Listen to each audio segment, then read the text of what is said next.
I want you to imagine there's a famous science professor from a university here in Canada.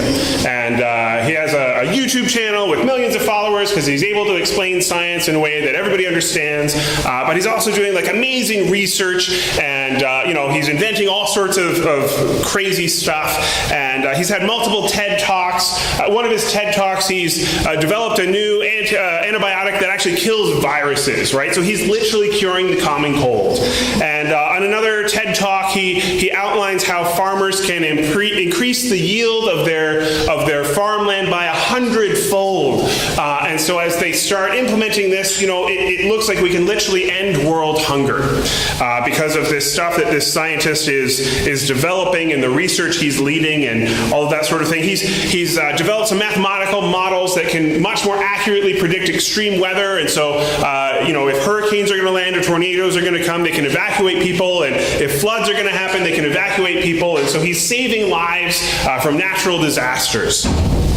And all the while, he's talking on talk shows and his YouTube channel and all of this stuff, but he's talking about how, government officials and government bureaucracy, they're blocking his developments from being used and from being implemented, that there's all of this government red tape in the way. And so people keep asking, well, why don't you run for office? You've got all of these solutions to these problems. Why don't you get involved in politics? And he claims, no, I'm a scientist. I'm not a politician. But even as he's saying those things, he starts outlining ways that government could be streamlined and cleaned up as well. So imagine, his popularity is growing. He's an internationally renowned figure, and rumors start to come out that maybe he is going to run for office. And one day, as one of the political parties' national conventions is starting, somebody sees him heading to the airport on a flight to that city, and Twitter explodes as people start talking about Dr. So-and-so, he's going to the city, maybe he's going to the convention. And he arrives at the airport, and there's already a crowd of people, and they're chanting for him to run for office. And he gets a limo to the hotel where the convention is happening, and everybody's outside chanting for him to run for office, and they've got signs, we support you and we'll vote for you and change the government and save the world. And he gets out of the limo and he walks into the hotel, and the crowd goes wild. He is going to take over the country. He is going to end hunger. He is going to end poverty. He's going to cure diseases. He's going to save the environment, and he's going to clean up the government, all in his first term. That'd be pretty amazing, right? Well, that was the atmosphere in Israel at the end of 3 years of Jesus' ministry. Jesus was curing the sick. Jesus was feeding the hungry.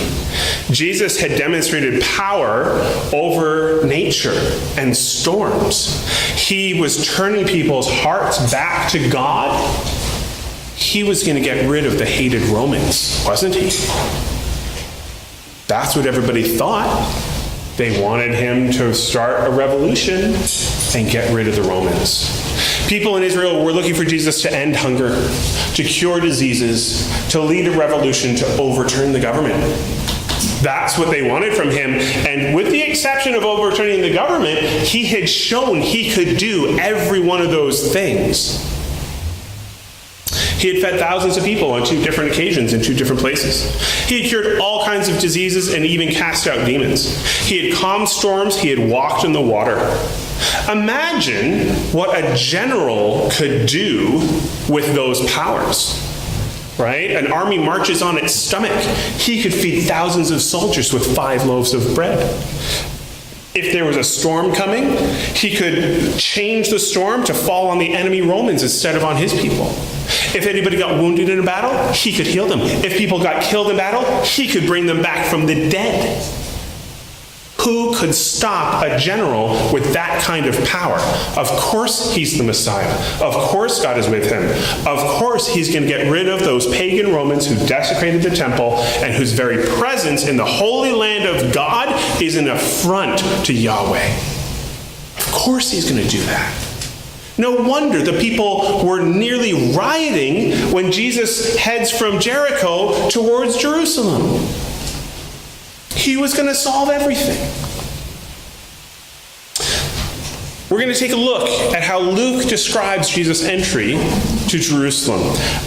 If you've been to church for long, you're familiar with this story. By way of context, Jesus is coming from Jericho, and in Jericho, he healed the blind man, Bartimaeus, and in Jericho is where Jesus encountered Zacchaeus, you know, the famous short tax collector, right? And he brought Zacchaeus to repentance and into the kingdom. And then as he's leaving Jericho, Jesus tells the parable of the 10 minas. You might be familiar with Matthew's version, the parable of the talents, but in Luke's gospel, Jesus tells the parable again a little differently. And Jesus tells the parable of 10 minas in which he begins, a man of noble birth went to a distant country to have himself appointed king, and then to return implicitly in his new authority as king to the land that he came from. So that's our context in Luke. We're going to read from Luke 19, verses 28 to 42. If you don't have a Bible and you'd like one, get your hands up nice and high. Our ushers have already handed a couple out, but if you'd like to read along and you don't have a Bible, they will get one to you. Excuse me, I've had a tickle in my throat for a couple days. Page 743 in the church Bibles. Luke chapter 19, verses 28 to 42. After Jesus had said this, and what was it that he just said? He just told the parable of the 10 minas, where the master goes away and he leaves the money with his different servants. And the first servant invests it and gets a massive return. The second servant invests it, gets a good return. And the last servant just buries it. So after Jesus had said this, he went on ahead from Jericho, going to Jerusalem. As he approached Bethpage and Bethany at the hill called the Mount of Olives, he sent 2 of his disciples, saying to them, "Go to the village ahead of you, and as you enter it, you will find a colt tied there, which no one has ever ridden. Untie it and bring it here. If anyone asks you, 'Why are you untying it?' tell him, 'The Lord needs it.'" Those who were sent ahead went and found it just as he had told them. As they were untying the colt, its owners asked them, "Why are you untying the colt?" They replied, "The Lord needs it." They brought it to Jesus, threw their cloaks on the colt, and put Jesus on it. As he went along, people spread their cloaks on the road. When he came near the place where the road goes down the Mount of Olives towards Jerusalem, the whole crowd of disciples began joyfully to praise God in loud voices for all the miracles that they had seen. They said, "Blessed is the King who comes in the name of the Lord. Peace in heaven and glory in the highest." Oh, some of the Pharisees in the crowd said to Jesus, "Teacher, rebuke your disciples." "I tell you," he replied, "if they keep quiet, the stones will cry out."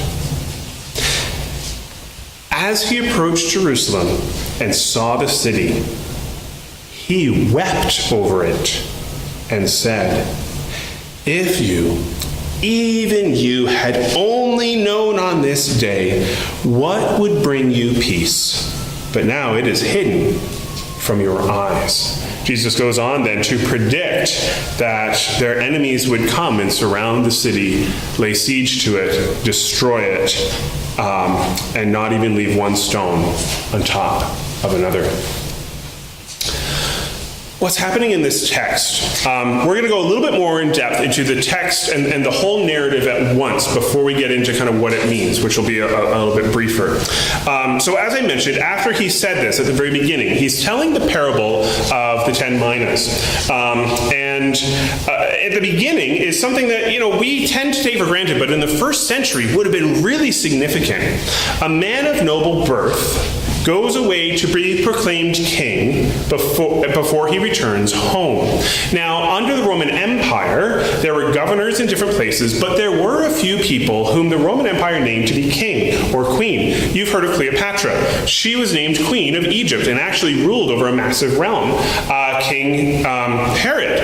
There were a couple of King Herods. They had to be named king by the Roman Empire. So there was this historical precedent of important people who are a governor, or in the case of Herod, he was called a tetrarch, of these people going to Rome and actually being promoted to the point where they are then king over the region that they administer. So the people who hear this story are thinking of Herod. But the way Luke describes this narrative and lays this narrative out, he's actually talking about it. Jesus is actually talking about himself. And so if you jump from the parable of the 10 minas, and this man goes to be proclaimed king, then in verse 38, what are the people chanting as Jesus approaches Jerusalem? Blessed is the King who comes in the name of the Lord. So a few verses later, here's the crowd proclaiming Jesus king. So Luke is doing this amazing job connecting the parable that Jesus just told to the events that then unfold on that Palm Sunday. And Luke wants us to see this connection. We often don't see the connection because we have chapter breaks and verses and little heading breaks, and we tend not to read the entire narrative as one piece. But when you read it all through carefully, suddenly you start to see that Luke is weaving the parable of the 10 minas through Jesus' triumphal entry. Just like in the parable, people have different responses to this man who goes away to be proclaimed king. And as the narrative in Luke unfolds, we see people have the same responses to Jesus who's being proclaimed king. In the parable, when the man goes away, the people where he's from, they send a delegation to object and say, no, we don't want him proclaimed king. And then when he is proclaimed king, these people are his enemies, and he has them killed. Some people misunderstand, right? The third man, the third servant, he misunderstands his master, and so he just buries the money he's given, and yet others respond positively. So some object to him being proclaimed king, some obey the king, and others misunderstand the king and miss their opportunity. The third servant who buries his treasure misses the opportunity he was given. So, in the text, Jesus showed tremendous courage to enter Jerusalem this way, because there is a bounty out for his arrest. The Gospel of John tells us in chapter 11 that the officials were offering a significant prize to anybody who could help them arrest Jesus. So for Jesus to openly enter Jerusalem was pretty gutsy on his part. And as he approaches, we're told he passes through a couple small towns, Bethany and Bethpage. Bethany was significant. It was in Bethany that Lazarus lived with his sisters, Mary and Martha, and it was in Bethany that actually they stopped there on their journey from Jericho. And John's gospel tells us it was here that Jesus raises Lazarus from the dead. And it was in the midst of this miracle that the people have seen that all of this chanting is coming about, blessed be the King. He just brought back Lazarus from the dead who'd been dead for several days. So Jesus sends two unknown disciples, two anonymous disciples, ahead to one of these two little villages to fetch a donkey colt, so like a baby donkey. Not baby, but young donkey. Now, it's unclear, actually. It's funny because people have really struggled with this because it kind of looks like they're carjacking this donkey, right? Like, kind of looks like they're stealing it. And so some commentators say, Jesus was known here, so it's possible that he had arranged this beforehand with the donkey's owners. And actually, it's plural owners, which means that it was probably a very poor community that they all owned this donkey together. So maybe that's why it was okay to kind of, loan the donkey out to Jesus. Or it could be that Jesus had his divine foresight at work here, because a few verses later, he uses his prophetic foresight to prophesy about Jerusalem being destroyed. So the gospel doesn't answer that question, but whatever we know is that he wasn't stealing the donkey. He had permission, but maybe that permission was given after the fact. We're not sure. But at the end of the narrative, Jesus uses his prophetic foresight to describe the destruction of Jerusalem that happened in AD 70, about 40 years after his crucifixion, and he describes it pretty accurately. Now, we don't know which two disciples Jesus sent, but we do know they were obedient. They're anonymous. It doesn't say he sent, Peter and John. It doesn't say he sent Andrew and James. Just sent two disciples. These two disciples are famous. We've known about them for 2,000 years. We, celebrate them and talk about them every year on Palm Sunday. We have no idea who they were. We just know that they were obedient. And that's what Jesus is looking for in his disciples. Not that you want to be famous, not that you want everybody to know who you are, but that you'll be obedient. And you may then drift into obscurity, but your obedience will be remembered. We're told the colt had never been ridden. Why is that significant? Well, according to Old Testament law, if you were going to use an animal for a sacred purpose, like when David had the ark brought back to Jerusalem and it was drawn on a wagon pulled by 2 oxen, the oxen had to be oxen that had never been yoked before, right? They could never have been used for a different purpose. And so the fact that the donkey had never been ridden meant that it could be used for the sacred purpose of the Messiah being revealed and entering Jerusalem. So this is why it's significant that it could be used for a sacred religious purpose. Notice Luke's description that it was the disciples who put Jesus on the donkey. This is an image of enthronement. This is not Jesus saying, all right, bring that donkey here we go, No, it was the disciples enthroning Jesus on the donkey, rather than him mounting himself. And donkeys were a sign, an animal of peace. When the Romans entered someplace, or when a general or a king entered as a conquering king, they would enter riding on a horse, a war horse. Riding in on a donkey. The donkey was the pilgrim's animal. It was the humble animal. So although it is a kingly image, it is a peaceful image.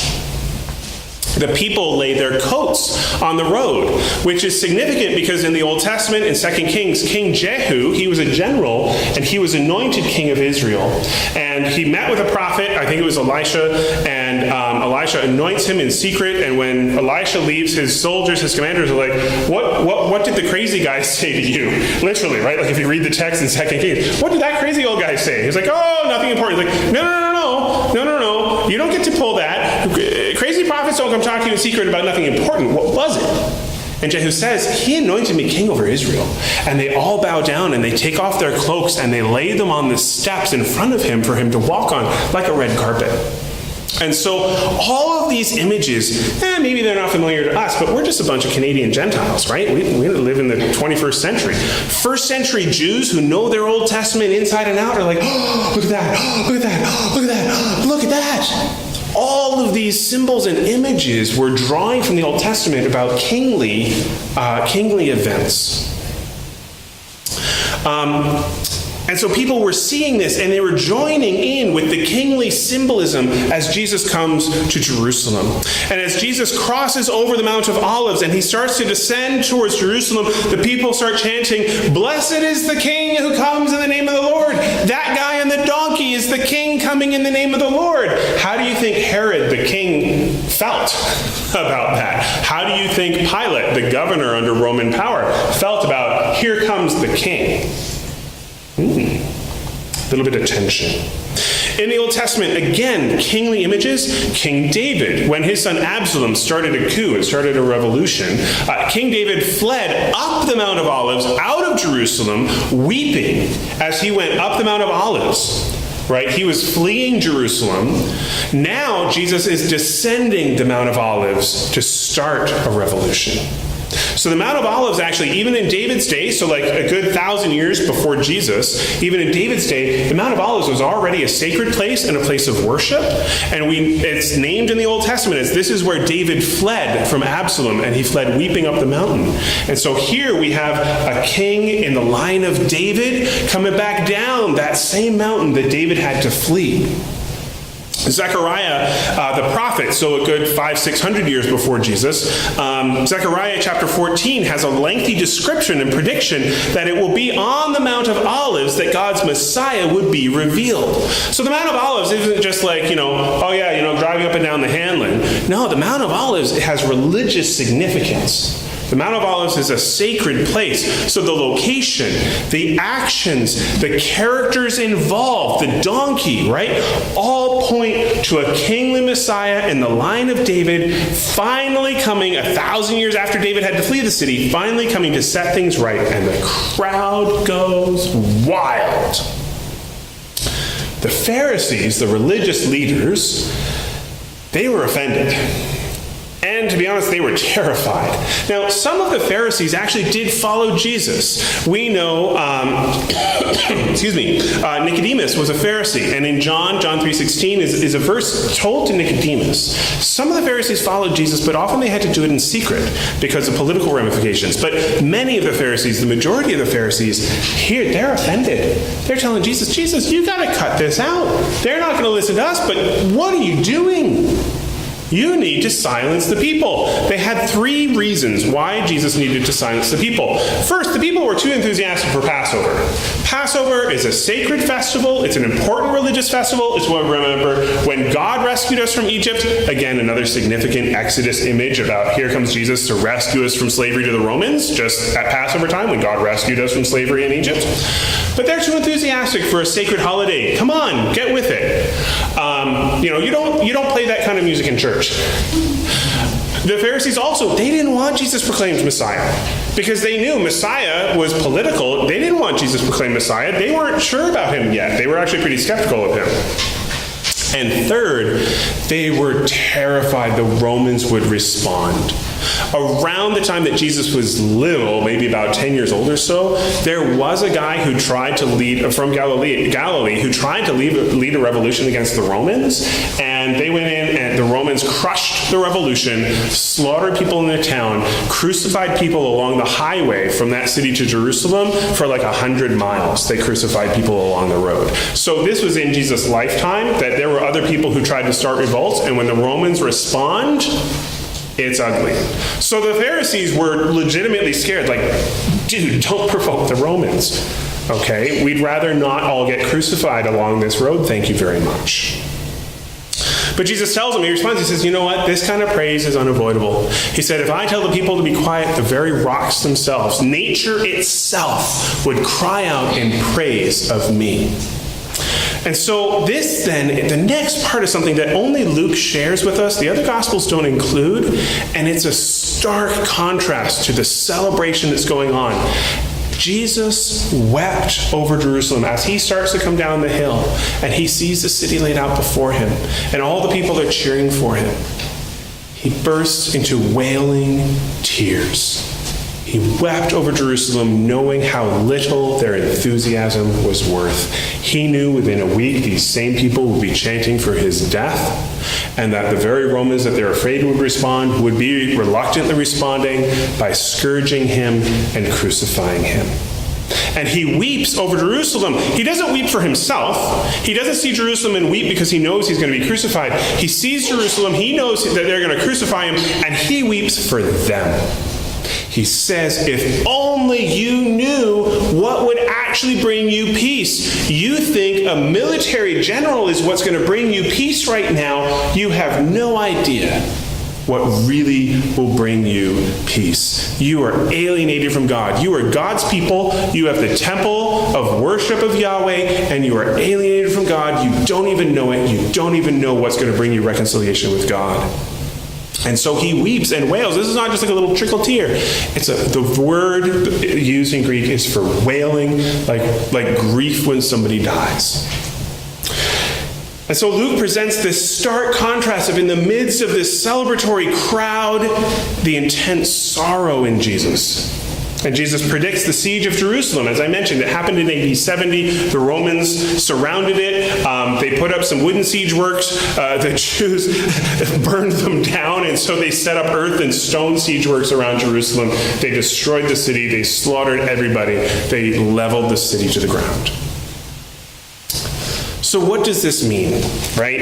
If you've been in church for years, if you went to Sunday school, you know the story of Palm Sunday, right? Our kids who are waving palm branches will remember when they're adults. That's what happened. What does it mean, right? Why is this significant? What are we to make of this? All 4 Gospels, as I mentioned, describe Jesus' triumphal entry into Jerusalem. Luke actually skips the real entry. He stops on the Mount of Olives, and the next thing we see, Jesus is in the temple. But each of the Gospel writers has their own particular slant on Jesus' entry on Palm Sunday. And Luke ties his narrative to that of King David in the Old Testament. And he also ties it to the parable Jesus tells of the 10 minas. And when I say that he's tying it together, I'm saying that Jesus did tell that parable at that time, and David really did do that in the Old Testament. Luke is seeing these connections and kind of laying them out for us so that we can see what Jesus was doing. And each of the gospel writers kind of highlights different parts because they all have a different audience in mind. But Luke ties his narrative to King David and the parable of the 10 minas that Jesus had just told. And like in the people in the parable, the people in Luke's narrative of Jesus' entry, Luke kind of connects the dots for us that the people respond to Jesus the same way that the people in the parable respond to the man of noble birth who goes away and is appointed king. The three responses to Jesus that we see. First, we see obedience. Right? We see those two disciples who are told to do something really weird. Jesus has been in Jericho for a while. How has he arranged this? He says, yeah, okay, go into the village. When you go in, you're going to look to your right, you're going to see this building, you're going to see a little donkey, hasn't been ridden, you're going to... How does Jesus know? Okay, off they go. He was right, look at it. Okay, but we're about to take somebody else's donkey. What do we do? Well, Jesus told us if anybody asks, is what we say. All right, start untying it. People come. Hey, what are you doing with our donkey? The Lord has need of it. Okay. It worked. All right, let's take the donkey back to Jesus. Has Jesus ever asked you to do something and you're like, that's not going to work? What are you talking about? Right? But the amazing thing is when you obey, it worked. Sarah shared with us in our prayer time. She woke up in the middle of the night with a verse on her mind. Jesus was saying, you need to share this with your neighbor. Oh, it's not going to work. She obeyed. We haven't seen fruit of that yet, but maybe we will. Who knows, right? Maybe it won't be till we get to heaven. And your neighbor's going to be saying, I remember there was this time where we were walking to school, and you shared this verse with me, and I couldn't believe it. Sarah may never know. But when Jesus asks you to do something, if you are his follower, it may not make sense, but if you obey, it'll be remarkable how well it turns out. That's the first response. The second response is objection. And I think as religious people, as good church people, we're very quick to kind of vilify the Pharisees and kind of distance ourselves from them, but they were the good church people of their day. And so we need to make sure as church people, as religious people, that we're never too quick to dismiss the Pharisees as the guys in the black hats that are bad, because to be honest, they're often written for us to see. Right? And to be careful. The Pharisees object. This is improper. The Pharisees object. You can't be the Messiah. You might be a good teacher. You might be a very nice man. You might be doing really good social justice ministry, but you're not the Messiah.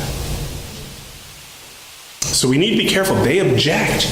And they're also afraid of what will people think? What will the authorities think? If we proclaim you Messiah, if we say you're the king, other people are going to get mad. She's not here, so I can name her and she won't know. Amy is working in the public school board. And it's interesting, as I talk with her, our culture is increasingly secular. And I know that Amy is having opportunities to get more involved with the union for occasional teachers, which is a really awesome opportunity for a Christian to have. But one of the struggles that I know I would have in that position is that if I proclaim my faith and that Jesus is the Messiah, I'm going to tick off these other people who don't want him to be Messiah. And what do you do when you say Jesus is the Messiah and some people might respond, some people in authority might respond in anger? Right? That's a risky proposition that many of you face in your workplace. Right? If you work at the university is a very secular place. Can you be a bold Christian in the university and risk the administration coming down on you? What about in your workplace? What if you work in government? Wherever it might be. Right? So lots of people object to Jesus. They don't want him to be their master. And they are like the delegation of people in the parable who are sent after the king and say, hey, whoa, whoa, whoa, emperor, don't make this guy king. We don't want him king. But he's made king anyway. And then they are his enemy. Third is misunderstanding. You know, the people in the crowd that day who were shouting Hosanna and waving the palm branches and laying their coats down for the Messiah completely misunderstood Jesus. And because they misunderstood him, they completely missed their opportunity. Like the third servant in the parable who takes the money and trusts it to him to invest and produce more, and in his faithfulness be given more opportunity, he buries it because he misunderstands the master. And how many of us are excited about Jesus? And, you know, we go to church and we sing the exciting songs, and isn't Jesus awesome? And we're so excited about the way that he's curing disease and he's feeding the hungry, or the church is doing these things, and we misunderstand the nature of who Jesus is. And even for all of our enthusiastic participation,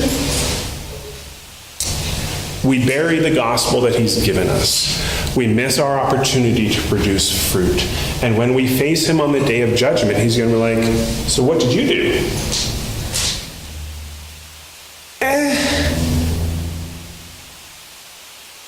If you misunderstand Jesus, you are missing your opportunity.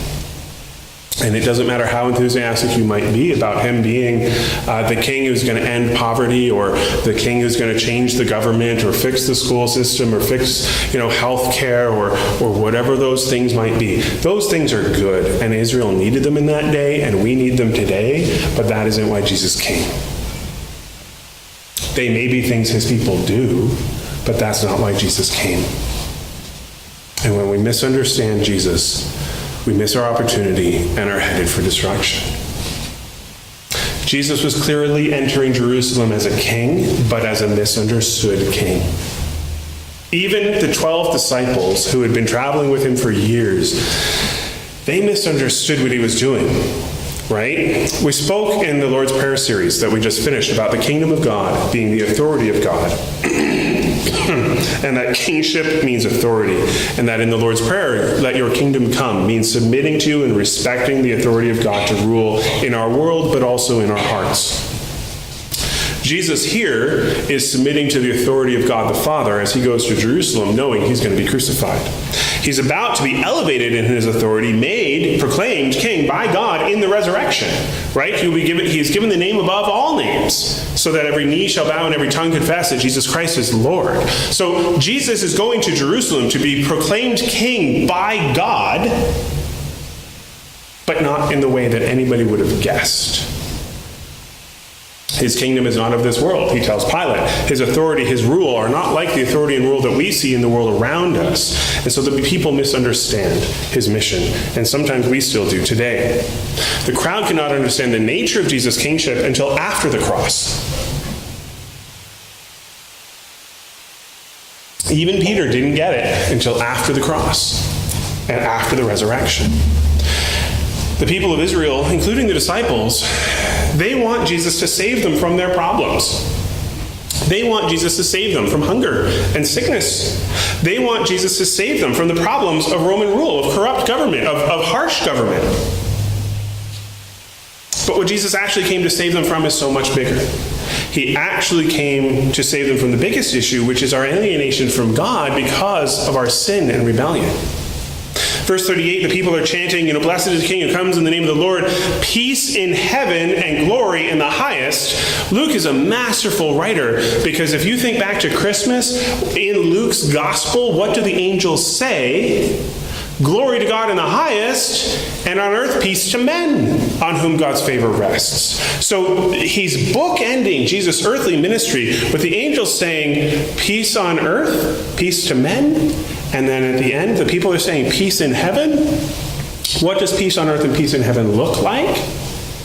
Being reconciled to God. Jesus' kingship has to do with conquering sin and bringing peace to heaven and earth, not just Israel. And not just Guelph, and not just Canada, and not just your household. Luke hints at this with the words of the angel in chapter 2, peace on earth. Here in verse 38, peace in heaven. But for us to be able to see, it takes hindsight. And so the people that day, they didn't get it at all. They completely lack understanding, and it's going to have deadly consequences for everybody involved. Jesus in a week, Jerusalem in 40 years, and so Jesus weeps over the city.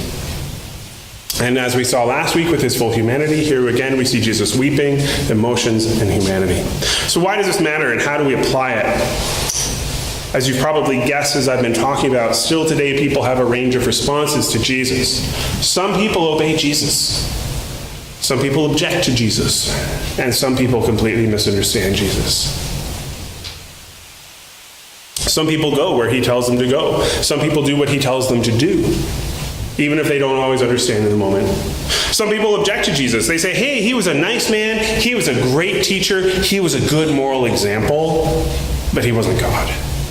Oh, the resurrection, that was added later by the church. We know that didn't really happen. Let's all just love each other like Jesus did and be nice to each other. They object to Jesus because Jesus makes claims that you're not good enough and you can't be good enough. You need somebody else to help you be good enough. There is an offense buried in the gospel that you're not good enough for heaven.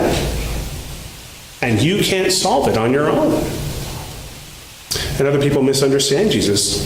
They just want Jesus to solve their problems. They say the sinner's prayer, they go to church, and then they're ultimately disappointed because their problems aren't fixed. They're still poor, or they're still hungry, or they still have broken family relationships, or they can't get the job they want, or their family isn't turning out the way they want. I remember many years ago, there was a couple that came with their teenage son, and they said, I was talking with them, and they didn't know the Lord. And I said, why are you coming? They said, because all of the Christian kids we see, they honor their father and mother. They're good kids, and so we want you to fix our kid. Not how it works, right? So many of us just want Jesus to solve our problems. And we only submit to him to the extent that, I want you to solve my problems, and when you don't, I walk away. I turn my back. I break fellowship with Christians. I didn't have the experience I was looking for. I didn't have the results I was looking for. People were hard to get along with in the church. When Jesus didn't start a revolution, the people of Israel turned on him in a week, shouting for him to be crucified. Some people want Jesus to solve their problems, but Jesus wants to reconcile us to God. The result of that is many of our problems are solved, but not all of them, but they will be when he returns. Some people want Jesus to fix their poverty problems, their hunger problems, their health problems, their kids' problems. They want Jesus to provide for them whatever it is that they're dreaming of. And that isn't why Jesus came. These are all things Jesus has the power to do, and in his ministry on earth, he did these things for many people, but not for all. There were still poor people in Israel. There were still people who died. There were still widows who lost their sons that he didn't bring back from the dead. Jesus did these things to show that what he said was true, that he had the power and authority to be who he claimed he was going to be. They were not his goal. They were not his purpose. Jesus wants to solve our ultimate problem, the problem of being alienated from God because of our sinful rebellion against him. All of our other problems on this world flow out of that problem, including even environmental problems, right? All of creation groans in yearning for the children of God to be revealed because we screwed up the world and nature included, and that's the problem that Jesus wants to solve. So I'm going to ask you, how will you respond to Jesus? You've heard about him. I've been talking about him. You know about him. How are you going to respond to Jesus? Are you going to respond in obedience to follow him? Are you going to object to him and say, I don't want him to be the king of my life? Are you going to misunderstand him and say, oh, I love Jesus. He fixes all my problems? How are you going to respond to Jesus? Because 2 out of 3 of those responses are disastrous. This is not something that you really want to risk getting wrong. How are you going to respond to Jesus? We're coming to Easter, right? Easter is next week. Good Friday, the crucifixion of Jesus this Friday. Easter is about the resurrection, which is what it's all about. The choice is yours to respond to Jesus, and let me urge you to accept him, to obey him, to make him the king of your life on his terms, not on your terms of you can be the king as long as you solve my problems. Amen.